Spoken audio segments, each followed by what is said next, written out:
trans-identifying adult men are twice as likely to commit them as normal adult men. We know that the trans-identifying people are extremely violent. They have a lifetime suicide attempt rate of 41%. That's been consistent for decades, despite equality and inclusion. We know that 7% of them try to kill themselves every single year. We know that about 20% of them, a little bit more, will go to prison at some point in their lives. 3 to 4 times the general population numbers.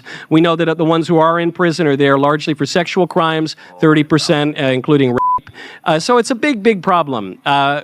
We know that this is extremely disordered. The way we used to deal with it was by locking them up, either institutionalizing them, giving them the therapy that they need, or arresting them for their crimes. In the last 10 or so years, we've pretended to forget that men and women are different, and so we've allowed some of the craziest people in our society to harm themselves and to harm others, and we should cut it out. I think for the good of society, and especially for the good of the poor people who have fallen prey to that confusion, transgenderism should be eradicated from public life entirely. Right. So You just watched a man say out loud what the entire corporate media complex has spent a decade trying to make unsayable: FBI numbers, prison data, suicide rates. And then the line that ends the conversation for the left every single time they hear it: transgenderism should be eradicated from public life entirely. Not hidden, not whispered, said directly, calmly, in a room full of people, on camera. And before you find out how the other side responded, you need to know who this man is and exactly what he walked into that room with. Because the setup to that moment is just as devastating as the moment itself. It's my topic now. Let's see how many words I can get out. My argument is that we need common sense trans control. Yeah. Molly, shall we begin? Yeah. Okay. No, the only thing to stop Here we go. I didn't get one word out. I didn't get one word. The only thing to stop a bad person with a trans is a good guy with a trans. Yeah, kind of, yeah. Like Right? the police with them in custody. I agree. Yeah, that's a good idea. Yeah. Okay, so we obviously need common sense trans control. It's kind of a doer thing, but we've been seeing a lot more shootings. So just recently, a tranny shot up an ice rink, a kids event at a hockey game in Rhode Island. You had a tranny shoot up more kids at a school in British Columbia last week. Obviously, we're in Nashville. There was a tranny who shot up a school of Christian kids here. There was a tranny who shot up a church full of Christian kids in Minnesota. The list goes on and on and on. And so, people think the issue is kind of funny or goofy, even on the right. It's a very serious issue because there was a number just came out from the FBI today in terms of active shooter incidents. That right there is a man who did his homework. Michael Knowles didn't come in hot. He didn't come in performing. He came in armed. And you saw it immediately. Before he finished his first sentence, they cut him off. He didn't get one word out, not one. And that tells you everything you need to know about the other side's strategy. They do not interrupt because they have a better argument waiting. They interrupt because they know they don't. Once those numbers land, the narrative collapses. So the move is always the same. Talk over it, laugh over it, make the person saying it look like the problem. Buy enough time that the audience forgets a fact was just stated. That is the playbook. Knowles knows the playbook. He ran straight through it anyway. Now, here's what he was actually saying before they tried to drown it out. This is not a culture war talking point. This is not a bumper sticker. This is a pattern of documented statistical reality that the left has decided you are not allowed to discuss: active shooter incidents, FBI data, trans-identifying adult men twice as likely to commit them as normal adult men, a 41% lifetime suicide attempt rate in a demographic we are told is thriving because society has finally accepted them, 7% attempting in any given year, prison rates 3 to 4 times the general population, 30% of those incarcerated for sexual crimes, including rape. These are not Daily Wire numbers. These are not conservative think tank numbers. These are federal government numbers. And the woman sitting across from him could not counter a single one. Not one. Because you cannot counter a fact with a feeling and call it a rebuttal.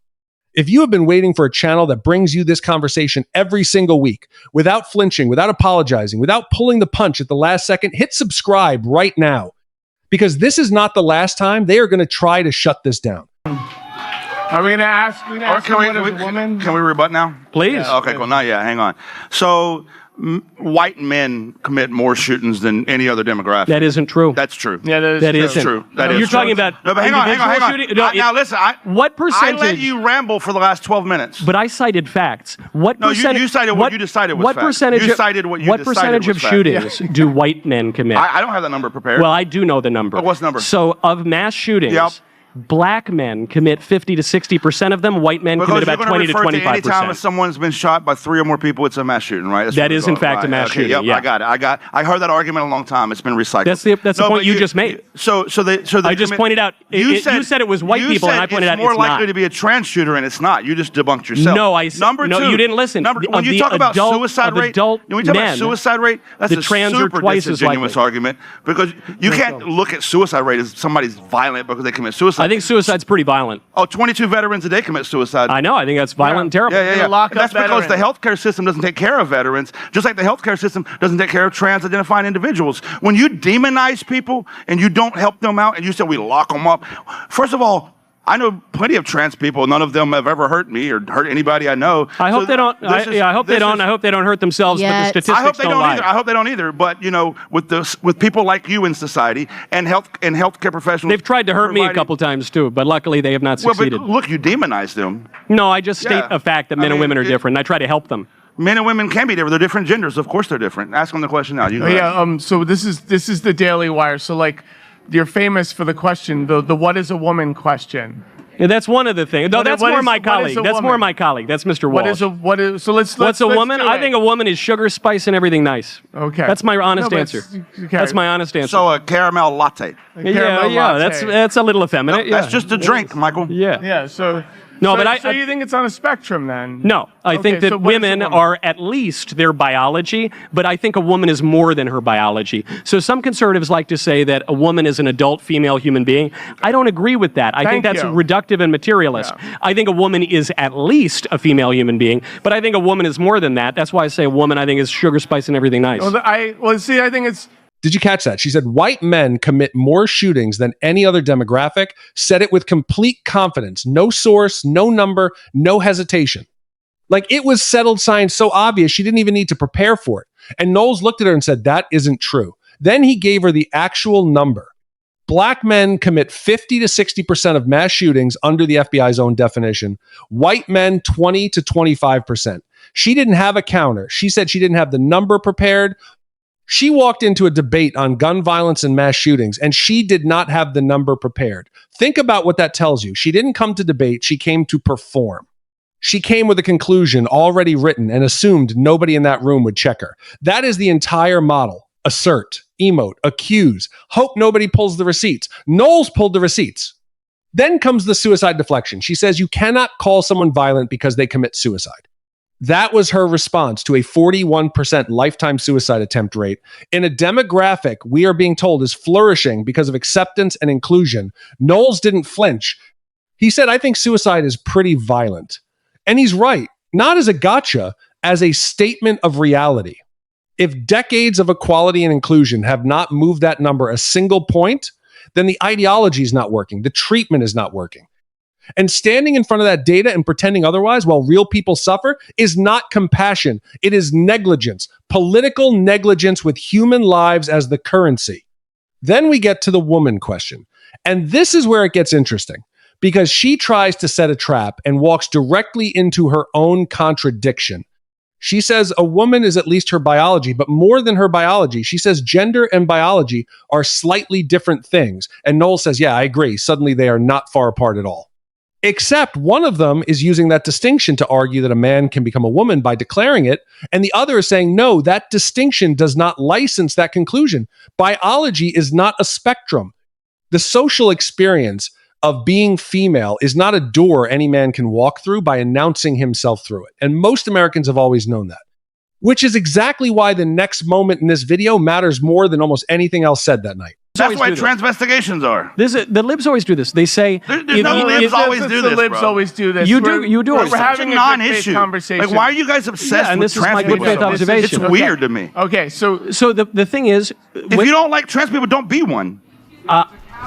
It's a category error that makes a false claim about human nature. And I'm a citizen in society, and I have a right to set the standards and norms of society. Right, but this society evolves all the time. We evolve a better understanding of ourselves, a better understanding of our... Yeah, but you know what? Done, right? That's the closer. If you don't like trans people, don't be one. That line, it gets deployed every single time the left runs out of argument.